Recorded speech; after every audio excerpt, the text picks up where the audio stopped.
Bismillahirrahmanirrahim. Hai semuanya, kembali lagi bersama saya di Biomed Official, channel kajian matematika.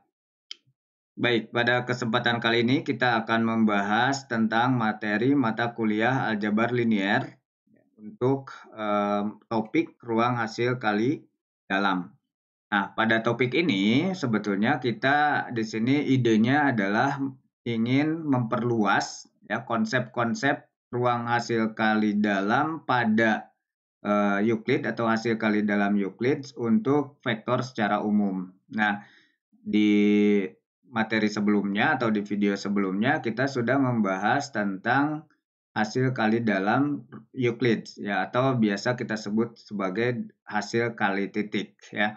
Nah, kita perluas konsep tersebut untuk ruang hasil kali dalam pada vektor yang lebih umum ya. Nah, sebelum lebih jauh, kita lihat terlebih dahulu definisi dari ruang hasil kali dalam. Apa itu ruang hasil kali dalam? Atau saya tulis di sini RHKD. Ya. Misalkan kita punya V adalah suatu ruang vektor. Nah, ini ruang vektor secara umum. Jadi tidak hanya di Euclid saja. Ini V-nya adalah ruang vektor secara umum. Dan kita ambil di sini 3 buah vektor, katakanlah yang ada di dalam V. U, V, kemudian W. Di situ adalah elemen dari ruang vektor. Notasi yang kita kenalkan untuk ruang hasil kali dalam ini kita tulis seperti ini ya. Ini notasi untuk hasil kali dalam. Jadi notasi ini kita namakan sebagai atau hasil kali. Saya sebut ini adalah notasi ini kita sebut sebagai hasil kali ya. Hasil kali ini kita namakan sebagai hasil kali dalam ya apabila keempat aksioma ini terpenuhi. Jadi ada 4 aksioma yang harus dipenuhi agar notasi ini disebut sebagai hasil kali dalam atau hasil kali ini disebut sebagai hasil kali dalam sehingga nanti ruang vektornya yang yang disertai dengan operasi hasil kali ini kalau sudah memenuhi keempat aksioma yang akan nanti kita bahas, itu dia kita sebut sebagai ruang hasil kali dalam. Nah, apa saja aksioma yang perlu dipenuhi agar hasil kali ini disebut sebagai hasil kali dalam? Yang pertama itu adalah sifat simetris. Ya, sifat simetris ini mengatakan bahwa ketika kita mengoperasikan operasi hasil kali antara U dengan V, itu sama saja dengan kita operasikan hasil kali antara V dengan U. Nah, ini yang pertama kita sebut sebagai sifat simetris. Nah, kemudian yang kedua, agar kita bisa katakan bahwa operasi hasil kali ini itu adalah hasil kali dalam, maka yang kedua, sifat yang kedua, ini kita harus mempunyai sifat aditif atau sifat penjumlahan di sini ya. Sifat penjumlahan di sini ketika kita punya mengoperasikan 2 buah atau 3 buah vektor di sini dengan di sini penjumlahan dari 2 buah vektor dikenakan operasi hasil kali dengan W ya, di sini ada U plus V, maka hasilnya itu akan sama dengan kita operasikan satu persatu. Jadi kita operasikan hasil kali antara U dengan W terlebih dahulu, kemudian kita jumlahkan dengan operasi hasil kali antara V dengan W gitu ya. Nah, itu akan sama hasilnya. Nah, ini kita sebut sebagai sifat aditivitas atau sifat aditif, sifat penjumlahan. Kemudian yang ketiga, ini ada yang namanya sifat homogen yang perlu yang perlu diketahui atau yang perlu dipenuhi itu adalah sifat homogen. Sifat homogen ini dia fungsinya atau polanya untuk setiap bilangan real K, di sini kita punya misalkan 2 buah vektor yang dioperasikan hasil kali antara K dikalikan dengan U, ya, kita operasikan dengan V di situ, itu hasilnya akan sama dengan U dioperasikan dengan K yang dikalikan dengan vektor V gitu ya. Untuk K-nya itu bilangan real. Atau ini akan sama dengan K-nya kita keluarkan terlebih dahulu, kita operasikan terlebih dahulu vektor-vektor U dengan V di sini, baru nanti kita kalikan dengan K. Nah, ini namanya sifat homogen. Ya, kalau ini ada sifat yang ketiga ya, sifat ketiga ini. Kemudian yang keempat, ini yang terakhir adalah sifat positivitas ya. Jadi sifat positivitas ini adalah sifat kepositifan ya. Artinya ketika vektor itu kita operasikan dengan dirinya sendiri ya, operasikan hasil kalinya dengan dirinya sendiri, maka hasilnya itu akan positif atau nol. Ini akan berlaku untuk setiap vektor U ya yang ada di V di situ. Nah, dan perlu kita perhatikan bahwa ini hasil sama dengan nol, ini operasi hasil kali sama dengan nol di dirinya sendiri itu akan terjadi hanya ketika U-nya itu sama dengan nol ya. Jadi kalau tidak sama dengan nol U-nya, ini operasi ini tidak akan nol. Itu yang menjadikan sifat positivitas ya. Kalau dioperasikan dengan dirinya sendiri, kemudian U-nya tidak nol, itu haruslah dia memenuhi kepositifan. Di sini U dioperasikan dengan U-nya sendiri, itu akan positif. Nah, atau nolnya itu, di sini kan ada atau lebih besar atau sama dengan nol ya. Ini terjadi hanya pada saat sama dengan nolnya itu hanya terjadi pada saat U-nya sama dengan nol saja. Nah, kalau keempat aksioma ini sudah terpenuhi ya oleh operasi hasil kali yang didefinisikan, maka ruangan yang memuat atau yang menyertai operasi hasil kali tersebut ya kita sebut sebagai ruang hasil kali dalam. Sementara operasinya hasil kalinya kita sebut sebagai hasil kali dalam. Nah, itu adalah operasi hasil kali dalam. Ya, sebetulnya ini adalah perluasan konsep dari hasil kali dalam Euclid ya. Kalau dulu pernah kita mempelajari di video sebelumnya tentang dot product ya, atau dot product itu hasil kali titik ya. Dulu pernah kita kalau punya dua buah vektor katakanlah U dan V di situ. Nah, untuk hasil kali titik ini misalkan di Rn ya, ini di Euclid ya, kita catat di Euclid ini. Nah, di Euclid Rn, di sini nanti kita akan punya hasil kali titiknya adalah U1, V1, kemudian ditambah dengan U2, V2 gitu, ditambah dan seterusnya sampai UN, Pn gitu ya. Kita punya ini di ruang Euclid itu. Nah, sekarang notasi ruang dot product ini kita ganti dengan menggunakan notasi hasil kali. Jadinya nanti di hasil kali dalam Euclid ya, ini ingat di Euclid hasil kali dalam Euclid ini kita tulis sebagai U, V ya. Kalau di Rn ini kita punya U1 V1 ini sama dengan yang di atas U2 V2 ya, ditambah dan seterusnya sampai UN Pn. Nah, sehingga nanti di sini kita akan memperluas konsep ruang hasil kali dalam Euclid itu ke ruang vektor yang lebih umum, dan nanti kita akan lihat di situ konsep-konsep tentang jarak, kemudian konsep tentang panjang ya, panjang panjang dari suatu vektor ya. Ini nanti kita bisa melihat itu ya, di ruang hasil kali dalam atau yang ruang vektor umum yang memuat operasi hasil kali dalam di situ di dalamnya. Oke. Nah, baik, kita lihat di sini kalau ternyata V itu merupakan suatu ruang hasil kali dalam ya. Ini konsep berikutnya, maka panjang dari suatu vektor ini kita nyatakan sebagai apa? Sebagai norma dari U ya. Kalau vektor ini panjang dari suatu vektor U, kita nyatakan sebagai panjang vektor U atau norma dari U gitu ya, norma dari U.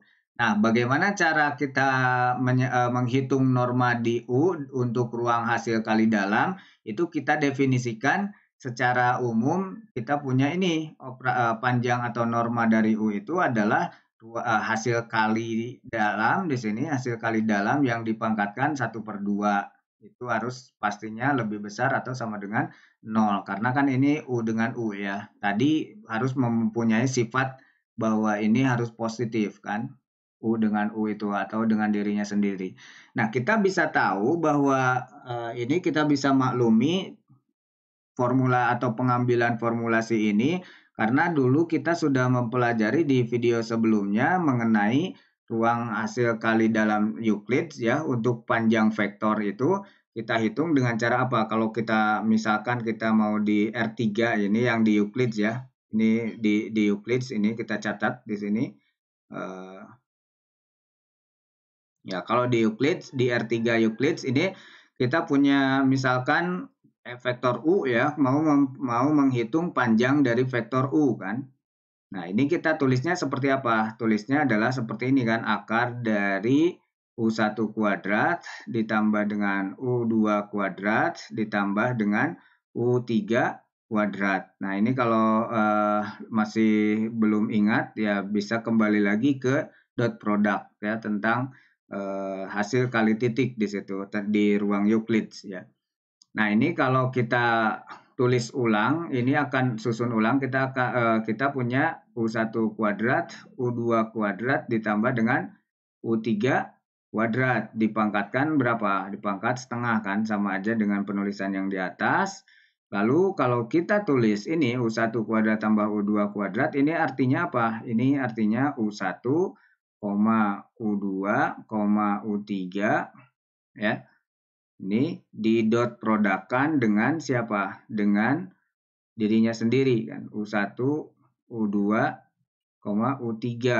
Ya, ini kita pangkatkan berapa? Setengah. Atau kalau kita tulis ini di dot product dulu, notasinya adalah U dot U. Ya, dipangkatkan setengah. Nah, sekarang ya kita akan menuliskan dot product ini dengan notasi yang baru ya. Kita kenalkan notasi kurung siku seperti ini untuk menuliskan dot product atau hasil kali dalam Euclid di situ. U, U.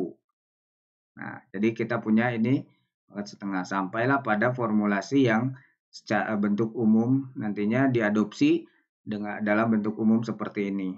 Ya, tentu di situ ruangannya ini udah ruang umum ya, ruang vektornya ruang vektor umum, dan operasinya di sini yang menyertainya itu tergantung nanti di ruang vektor tersebut apa operasi hasil kali yang berlaku di sana. Oke, nah sekarang kita lihat ini contoh yang pertama, ruang hasil kali dalam Euclid di Rn ini misalkan. Ini tadi saya ilustrasikan di R3 ya, kalau yang tulis ini di R3. Nah sekarang kita mau lihat ruang hasil kali dalam Euclid di Rn. Di Rn berarti misalkan kita punya U dengan V elemen dari Rn, maka sebetulnya ya sekarang kita definisikan untuk dot produknya kita tulis seperti ini, jadinya ruang hasil kali dalam ya. Ruang hasil kali dalamnya sama dengan U1 V1 ditambah U2 V2 dan seterusnya sampai UN Vn. Nah, kalau kita periksa ini operasi ini ya yang menyertai ruang di Euclid di Rn di situ ya, ruang Euclid, maka ini operasi hasil kali ini dia akan memenuhi keempat aksioma tadi, sehingga kita katakan bahwa ini ruang hasil kali dalam di sini ya. Ini udah otomatis karena memang idenya konsep-konsep dasarnya dari sini ya. Nah, misalkan kita punya U dan V, maka akibatnya operasi hasil kali dalamnya seperti ini menyertainya, maka untuk menghitung panjang sebuah vektor di sini kita gunakan, lihat ini U-nya misalkan karena di Rn berarti U1, U2 sampai UN ya. Nah, sehingga kita punya di sini U1 kuadrat. Ya, untuk menghitung ini ya, U dengan U pangkat setengah ini dioperasikan hasil kali, berarti kan ini adalah mengikuti pola yang ada di sini. Artinya kita punya apa? U1 kuadrat ditambah dengan U2 kuadrat ditambah dan seterusnya sampai UN kuadrat dipangkatkan dengan setengah begitu ya. Nah, ini nanti hasilnya akan seperti ini ya. Sama halnya dengan yang tadi kita hitung di sini ya. Oke, nah itu adalah salah satu contoh menghitung norma dari suatu vektor ya yang berada di ruang hasil kali dalam Euclid. Nah, sekarang kita coba perluas konsep yang tadi. Misalkan kita punya ruang vektor. Ini belum dari Euclid ya, tapi ini ada suatu ruang vektor. Dia adalah subhimpunan atau subruang dari R3 ya. operasinya apa? Jadi operasi dari si W ini, ya subruang ini, operasinya didefinisikan. Ya ini pernyataan ini sama dengan yang di tadi, cuman ini ada bobotnya ya. Operasi hasil kali ini hampir sama dengan yang di Euclid, tapi di sini ada bobotnya, di sini ada 2, ya jadi ini 2U1V1 ditambah dengan U2V2 ditambah dengan 3U3V3. Di sini kita diminta untuk menunjukkan betul nggak kalau U dan V-nya itu adalah elemen dari ruang vektor U ini, subruang dari R3 itu, ya, apakah W itu adalah ruang hasil kali dalam? Nah, untuk mengatakan bahwa W ini adalah ruang hasil kali dalam, kita tinggal menunjukkan operasi hasil kali yang menyertainya itu memenuhi keempat aksioma tadi. Oke ya. Kalau operasi hasil kali ini memenuhi keempat aksioma tadi, maka W yang dilengkapi dengan operasi ini, hasil kali ini, dia disebut sebagai ruang hasil kali dalam. Begitu. Nah, kita akan memeriksa apakah operasi hasil kali ini dia memenuhi keempat aksioma tadi, ya. Pertama, di sini kita misalkan U, V, dan W ini kita ambil dari W besar ya, dari subruang vektor, ya ini subruang dari R3 ya, ruang vektor yang merupakan subruang dari R3. Berarti ini komponen dari U, V, dan W itu adalah komponennya ada 3, jadi U1, U2, U3, V-nya berarti karena di R3 ya, V-nya berarti V1, V2, V3, W-nya juga sama W1, W2, W3. Nah, perhatikan bahwa memang di sini kan cuma ada 3U3 ya sama V3. Nah, bahwa kita punya operasi hasil kali ketika kita punya dua buah vektor, kemudian kita kenakan operasi hasil kali yang menyertai di W ini, yang ada di W ini, ya kita lihat operasinya adalah 2U1V1 ditambah dengan U2V2 ditambah dengan 3U3V3. Berarti di sini kita tulis saja operasi yang ada di atas ini 2U1V1 tambah U2V2 ini sama ditambah dengan 3U3V3. Nah, seperti yang kita tahu ini skalar ya. Ini bentuk-bentuk skalar itu bisa sifatnya adalah sifat komutatif ya kan. Nah, sehingga kita punya kondisi V1-nya kita simpan di awal. Jadi ini 2V1U1 ini ditambah dengan V2U2. Jadi V2-nya kita pindahkan, kemudian 3V3U3.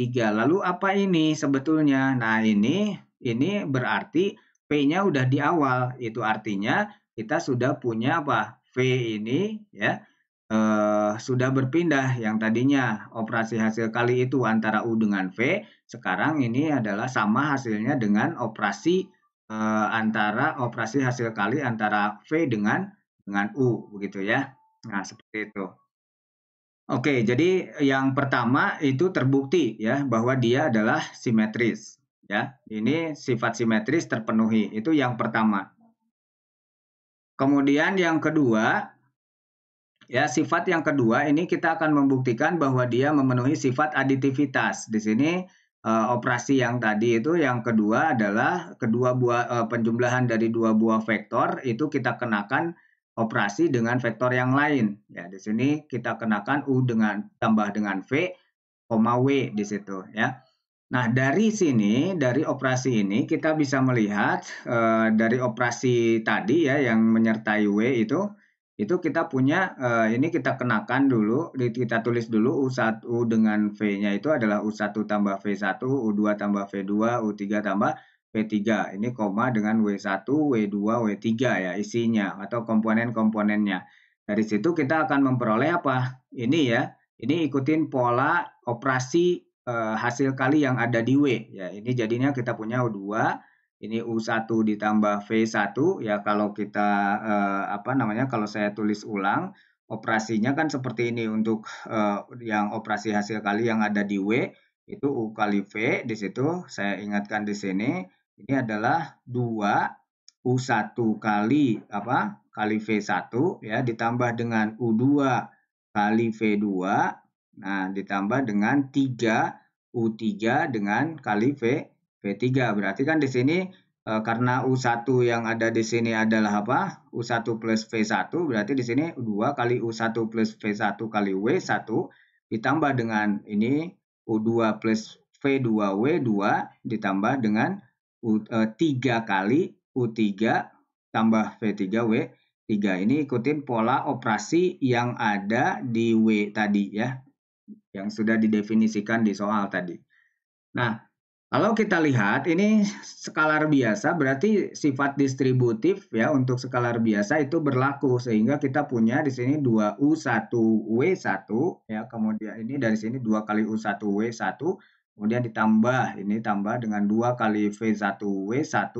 Nah, ini udah selesai. Terus yang ini kita urai juga U2 kali W2, V2 kali W2 ditambah dengan 3 kali U3 W3 ditambah dengan 3 kali V3 W3. Nah, sekarang kita kolek ini mana yang U saja, mana yang V saja dari sini. Ini ada U1, kemudian ini ada U2, kita dekatkan. Ini ada 3U3, kita dekatkan. Jadi sehingga kita punya ini ya, 2U1W1 tambah U2W2 tambah 3U3W3. Ini ditambah V-nya yang dari sini kita pindah ya, 2V1W1 tambah V2W2 tambah 3V3 W3. Nah, apa ini sebetulnya? Ya, sebetulnya ini adalah operasi yang dikenakan antara U dengan W kan. Kemudian yang ini operasi yang dikenakan ke V dengan W. Sehingga kita memperoleh seperti ini. Operasi hasil kali antara U dengan W adalah ini hasilnya. Kemudian ditambah dengan operasi antara V dengan W. Ini hasilnya. Nah, sehingga dari sini perhatikan bahwa operasi penjumlahan antara dua buah vektor ini atau penjumlahan dua buah vektor ini kita operasikan dengan vektor yang lain. Di sini adalah U plus V dikenakan operasi dengan W, itu sama saja dengan ini hasilnya. Ya, oke. Kalau begitu, ini terbukti bahwa sifat aditivitas ini terpenuhi dari aksioma tadi ya, oleh operasi yang didefinisikan di W ini. Ya, oke. Ini baru dua. Sekarang yang ketiga, untuk semua K, kita akan mencoba menunjukkan tentang sifat homogenitas ya di situ. Nah, kita punya di sini suatu K bilangan real ya. Kalau kita kenakan operasi K dengan U itu koma V di sini ya.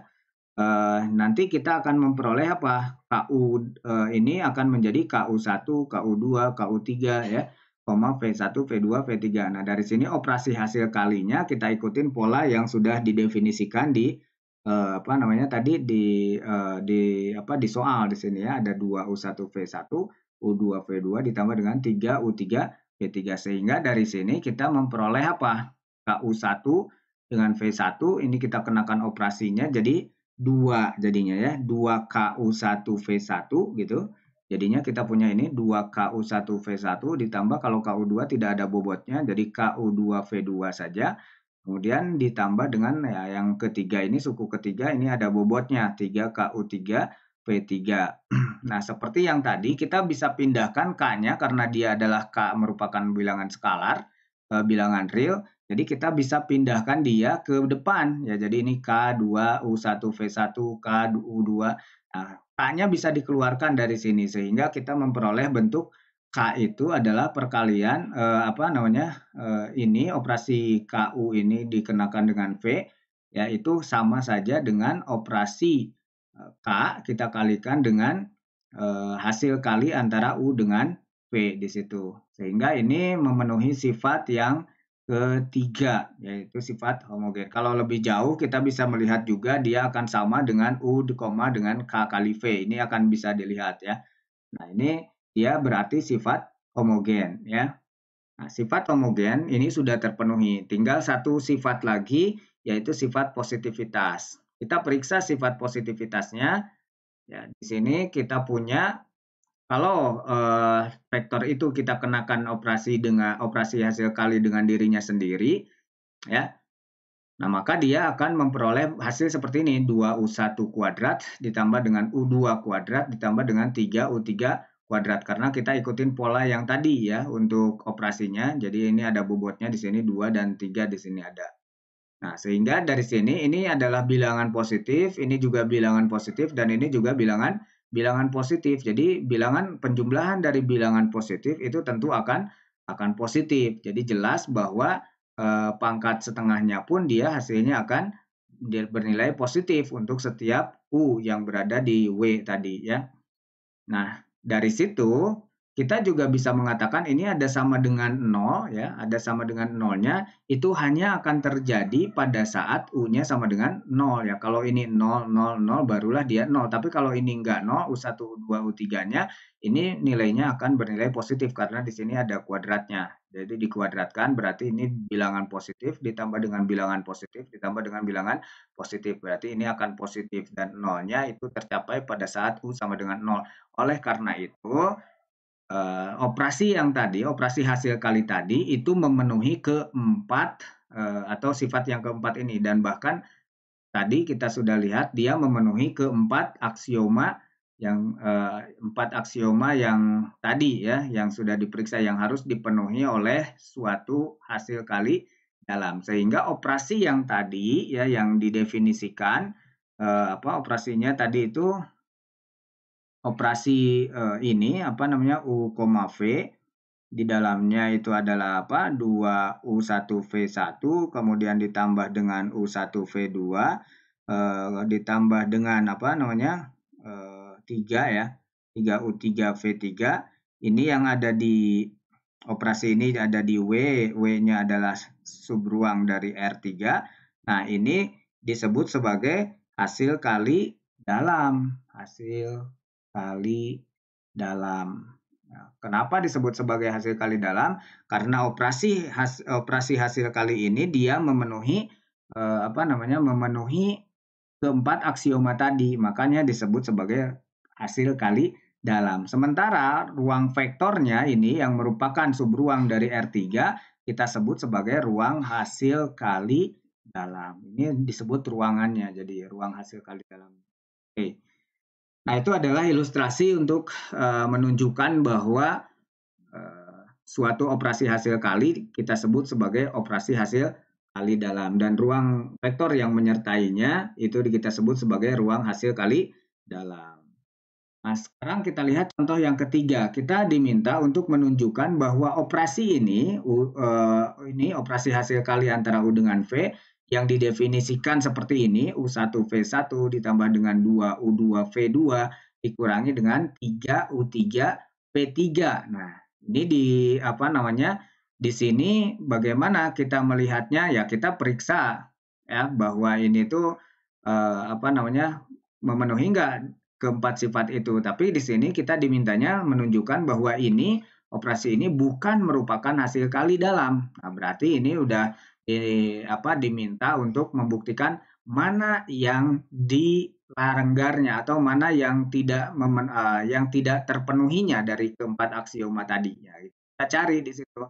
Nah, di situ berarti sebetulnya kita cek dulu yang pertama aksioma pertama apakah dia memenuhi. Oh, ternyata enggak, cek lagi. Nah, tapi kalau kita lihat di sini dari tandanya, di sini ada tanda negatif dikurangi 3U3V3, berarti kemungkinan besar yang dilanggar itu adalah sifat kepositifan, yaitu sifat yang keempat. Perhatikan bahwa kalau kita koreksi atau kita langsung berangkat ke yang keempat, ini kita akan memperoleh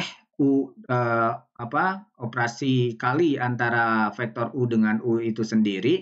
Ini hasilnya akan menjadi U1 kuadrat ditambah dengan U2 kuadrat dikurangi dengan 3U3 kuadrat. Nah, kenapa dengan operasi ini? Ya karena kita mau membuktikan tentang kepositifan kan harus ini ya yang dipenuhi kan. Kita harus punya ini. Tapi perhatikan ini ketika kita punya 3U3 kuadratnya ternyata lebih besar daripada U1 kuadrat ditambah dengan U2 kuadrat, maka kondisinya ini bilangan ini kan lebih besar, berarti sesuatu yang kecil dikurangi sesuatu yang lebih besar itu akan bernilai negatif. Akibatnya ruang hasil kali antara U dengan U ini juga hasilnya akan negatif. Ya, berarti ini tidak bisa memenuhi sifat kepositifan atau aksioma yang keempat di sini ya.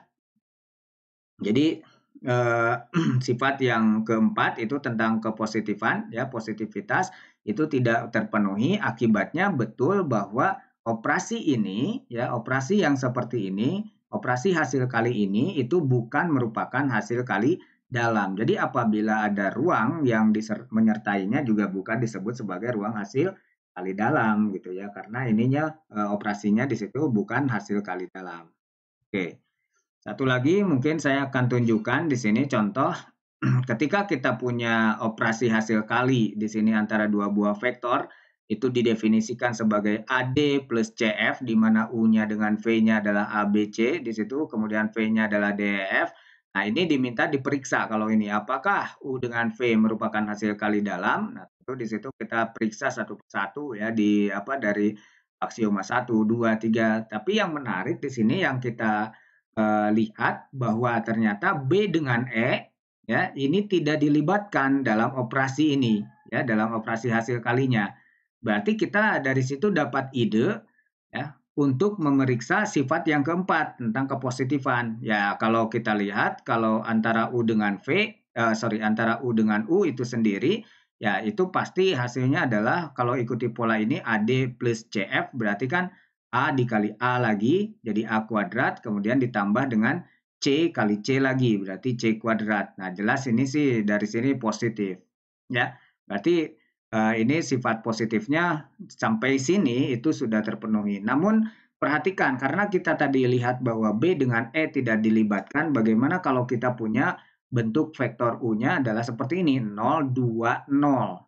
Ya kan? 0, 2, 0. Perhatikan bahwa hasil dari operasi ini kalau kita kenakan dengan dirinya sendiri kan hasilnya sama dengan 0 karena yang dilibatkan hanya ini kan 0 kali 0 A kali D berarti A ya, karena ini U dengan U sendiri berarti 0 kali 0 ditambah dengan CF 0 kali 0 berarti di situ sama dengan 0 kan hasilnya.